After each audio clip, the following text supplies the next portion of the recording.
Bienvenue à tous pour une petite vidéo sur le stade Vélodrome et sur son exploitation, sur l'argent qui tourne autour du stade Vélodrome parce que ça n'a pas pu vous échapper. Arema a mis fin officiellement aux négociations avec l'OM pour un accord offrant l'exploitation au club marseillais. Alors on va d'abord se demander, on va se demander ça un peu plus tard, d'abord si c'est une fin définitive.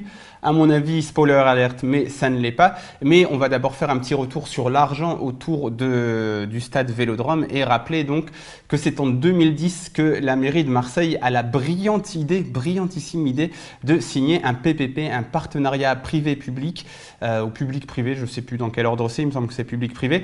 C'était à la mode à l'époque, ça a même été encouragé par le gouvernement national pendant un moment. Alors, très bonne idée qui permet aux entreprises privées de faire casquer à des collectivités publiques le prix de travaux et puis surtout des intérêts. Le but c'était que les collectivités publiques avaient du mal à emprunter sur les marchés financiers. C'était difficile de financer les travaux du stade Vélodrome pour la mairie de Marseille par exemple. Donc on fait un partenariat avec une entreprise privée qui va ramener de l'argent et après on lui rembourse. Le problème c'est que ces partenariats ils ne sont pas vraiment toujours ultra égalitaires et puis surtout que les entreprises privées ont de bien meilleurs avocats pour ficeler leurs contrats que les entreprises ou que les collectivités publiques. Pardonnez-moi, j'allais faire un lapsus, j'allais parler d'entreprises publiques. Il est décidé un grand projet autour du stade Vélodrome au lieu de simplement rénover le stade et là-dessus j'insiste parce que ce n'est pas assez souvent dit. Si le stade Vélodrome a coûté aussi cher, c'est parce qu'il y a le stade de l'Or qui a été rénové pour une vingtaine de millions d'euros pour ne servir à rien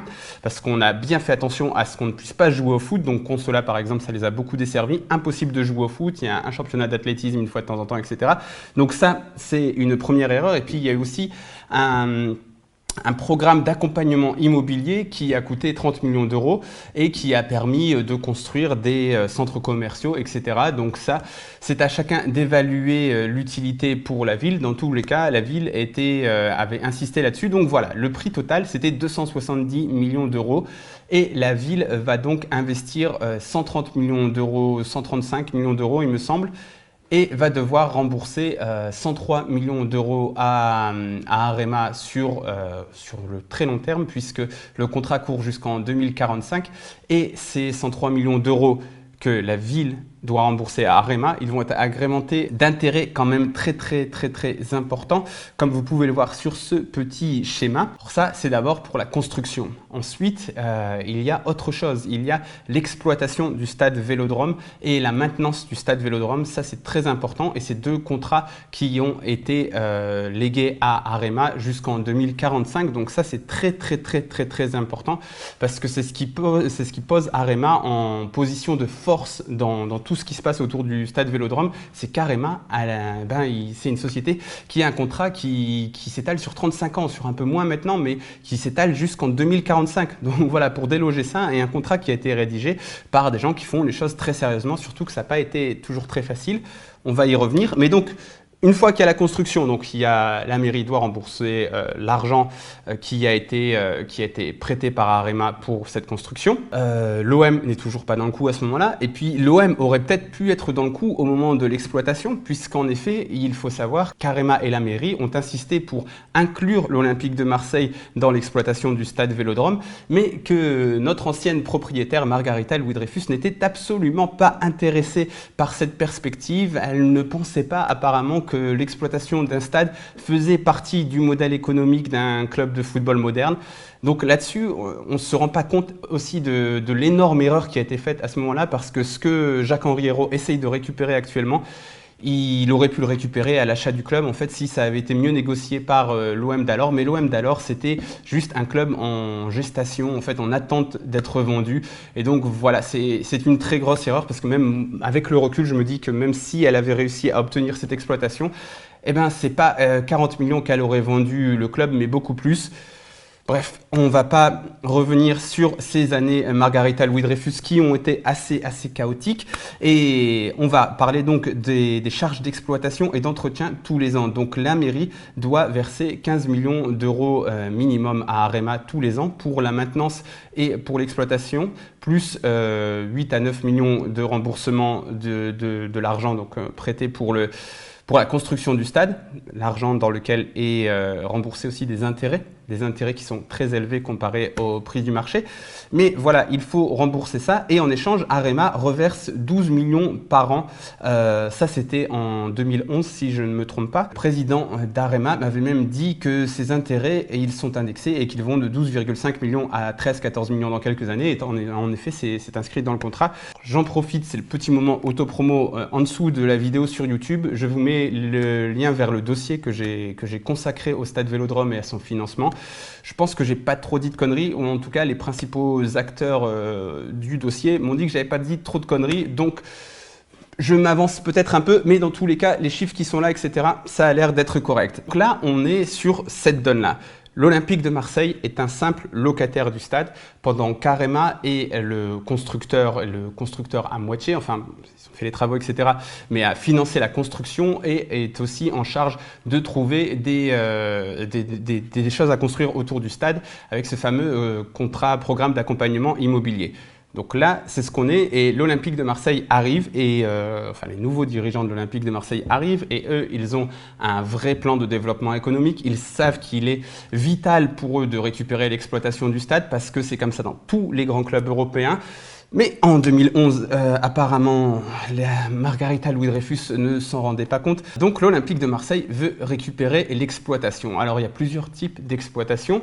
Et apparemment, l'OM veut récupérer l'exploitation totale. Donc s'il faut récupérer l'exploitation totale, il y a un certain nombre de recettes qu'il faut reverser à la ville de Marseille, comme je vous l'ai dit un peu plus tôt, donc entre 12, 13, 14 millions d'euros. Donc c'est ça qu'il faut comprendre, c'est que si l'Olympique de Marseille venait à récupérer l'exploitation totale du stade, ces recettes garanties, ils seront à la charge de l'OM. Donc le coût du stade Vélodrome, ce sera plus de 6 à 9 millions, comme le prévoit le loyer actuel, mais sans doute beaucoup plus, 20 millions. J'en avais parlé avec un économiste, Christophe Le Petit, qui m'avait expliqué qu'en effet, le stade, ça coûterait plus cher, mais que si on pouvait prévoir, si le stade vous coûte 25 millions d'euros par an, mais que vous pouvez récupérer, comme on parle des fois, Jean-Michel Aulas, 60-70 millions d'euros, ça vaut peut-être le coup si vous avez l'exploitation totale. Donc je pense que c'est dans cette logique que s'inscrit Jacques-Henri Hérault. Payer plus pour avoir l'exploitation du stade pour ensuite obtenir plus de recettes, c'est ma foi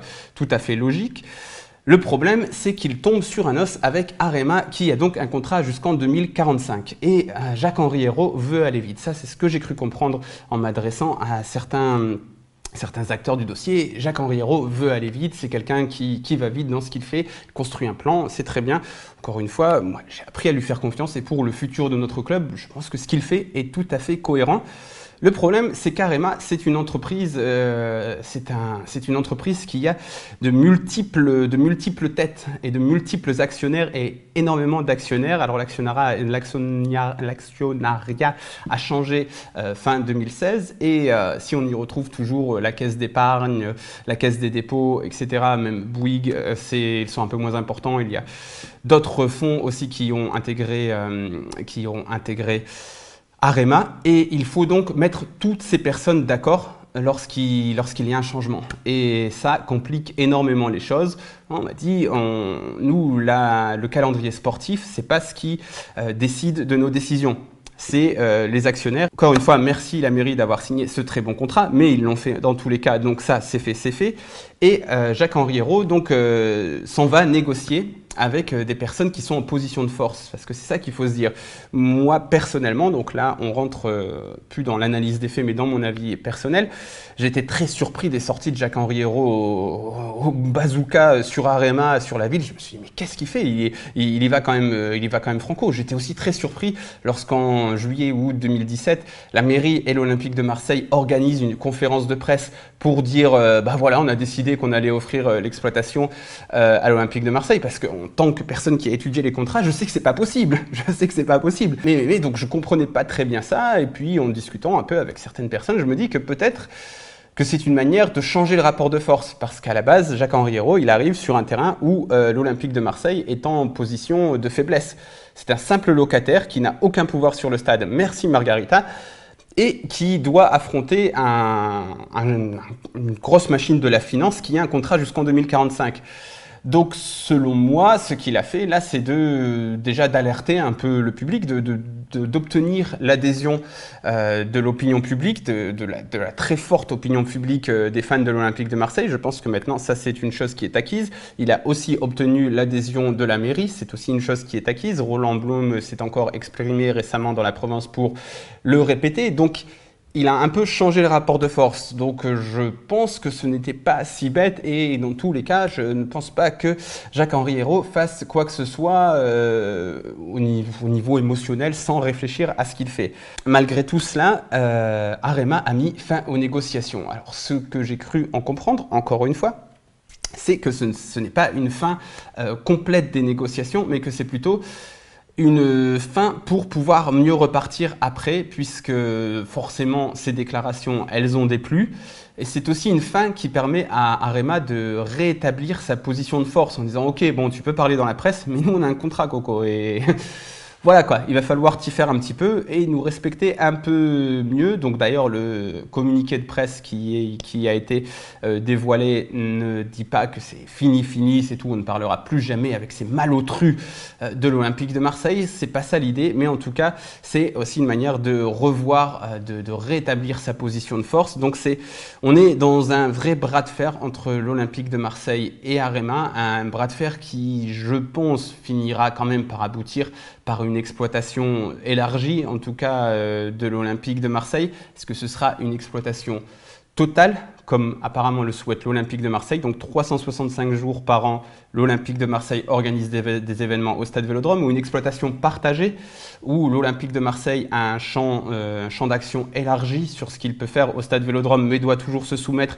aux desiderata d'Arema pour ce qui est des concerts ou de ce genre d'événements. Revenir au contrat, et dans le contrat, donc, il y a ce qu'il s'appelle l'annexe 26. J'avais mis en lumière cette annexe 26 parce qu'elle est dans le contrat, et on m'avait dit à l'époque, oui, bon, elle est un peu obsolète tout ça, mais elle est revenue dans les négociations qui ont eu lieu entre l'OM et Arema aurait souhaité activer cette annexe 26. Cette annexe 26 permet la création d'une société commune entre l'OM et Arema et de partager l'exploitation. Apparemment, c'était plutôt le souhait d'Arema, pas trop le souhait de l'Olympique de Marseille qui, encore une fois, veut les pleins pouvoirs. Alors, est-ce que c'est un peu là le problème? Arema veut continuer à exploiter le stade d'une certaine manière, l'OM veut l'exploiter en totalité? Peut-être, c'est une possibilité.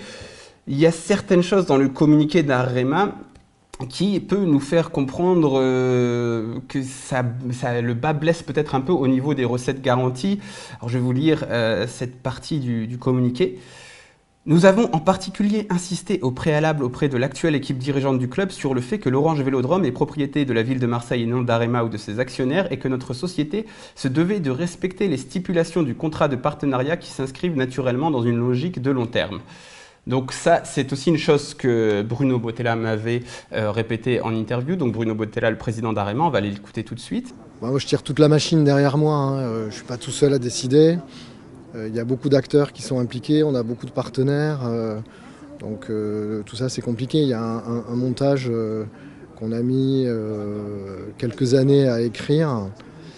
Voilà, il faut adapter ce montage tout en donnant les garanties que réclame la ville, parce que ce que souhaite la ville, c'est dans la mesure du possible qu'on s'entende avec le club, mais il faut que le montage qui a été prévu et que les garanties qu'on a données à la ville sur 35 ans soient maintenues dans la nouvelle configuration. C'est ça l'enjeu. Donc, est-ce que c'est là-dessus que bloquent les négociations? Est-ce que l'Olympique de Marseille essaye de garder une partie de ses recettes garanties à la charge d'Arema?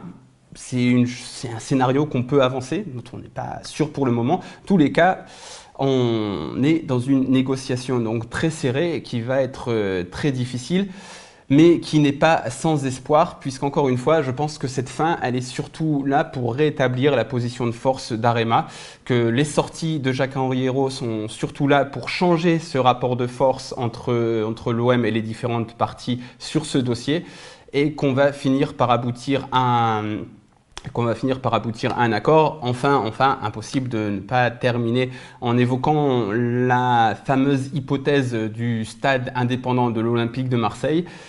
Je ne crois absolument pas en cette hypothèse. Je pense qu'encore une fois, c'est une manière pour Jacques-Henri Hérault de changer le rapport de force. C'est une manière habile puisque c'est une hypothèse qui fait son chemin chez les suiveurs de l'Olympique de Marseille. En effet, tout le monde se dit merde, et si on change de stade, etc. Est-ce que ça peut le faire? Est-ce que ça peut pas le faire? Le problème, c'est que ça changerait du tout l'investissement de Franck McCourt. C'est possible. Franck McCourt en a la surface financière, mais ça voudrait dire, c'est un peu comme dire, c'est possible actuellement pour l'Olympique de Marseille de s'acheter Kevin De Bruyne. Oui, c'est possible si Franck McCourt décide de dire bon allez, j'oublie mon investissement raisonné qui pour le moment est très raisonné dans certaines limites pour obtenir certains résultats. Il dit allez hop, je fais x4, x5 et puis on met 150 millions d'euros sur De Bruyne en indemnité de transfert et plus salaire, etc. On s'en fout. C'est possible. C'est possible. On rentrerait dans les mêmes proportions, enfin même bien plus énormes pour le stade. Certes, ça offrirait un actif supplémentaire à Franck McCourt qui pourrait ensuite le valoriser lors de la revente notamment. Mais ce serait un investissement bien supérieur. Et puis aussi un investissement, il faudrait aussi composer avec la mairie de Marseille parce que le terrain, on va pas le trouver, il va pas arriver du Colorado, quoi. Il va falloir aller négocier avec une municipalité qu'on aura mis en rogne parce qu'on aura abandonné un stade qui leur coûte déjà très cher, qui coûte déjà très cher à la ville, mais qui va coûter encore plus si l'OM s'en va, donc ça va être difficile. Plus l'OM a de bonnes relations avec la ville, donc je n'y crois pas trop. Cependant, encore une fois, Jacques-Henri Hérault, il est aussi là pour renverser le rapport de force, un rapport de force qui était extrêmement déficitaire pour l'Olympique de Marseille au début de ces négociations. On est actuellement en juin 2018 et tout ça a un peu changé. L'OM a pris un peu des muscles dans ce dossier. Ça va continuer comme ça, j'espère pas trop longtemps parce qu'il est vraiment... Il est vraiment très important de récupérer cette exploitation du stade Vélodrome pour continuer à grandir et je suis sûr qu'ils vont finir par trouver un arrangement. Bref, j'espère que cette petite vidéo vous aura offert un éclairage sur un dossier très compliqué. Pour en savoir plus, je vous encourage vivement à aller visiter les liens plus bas qui vous expliqueront plus en détail et mieux qu'à l'oral toutes les stipulations du contrat de PPP entre la ville et Arema. Et aussi, je vous mets en lien les interviews de Bruno Bottella qu'il a accordé à Football Club de Marseille où il explique un petit peu, c'était à l'époque, donc les tenants et les aboutissants des négociations avec l'Olympique de Marseille. Voilà. À bientôt. Ciao, ciao.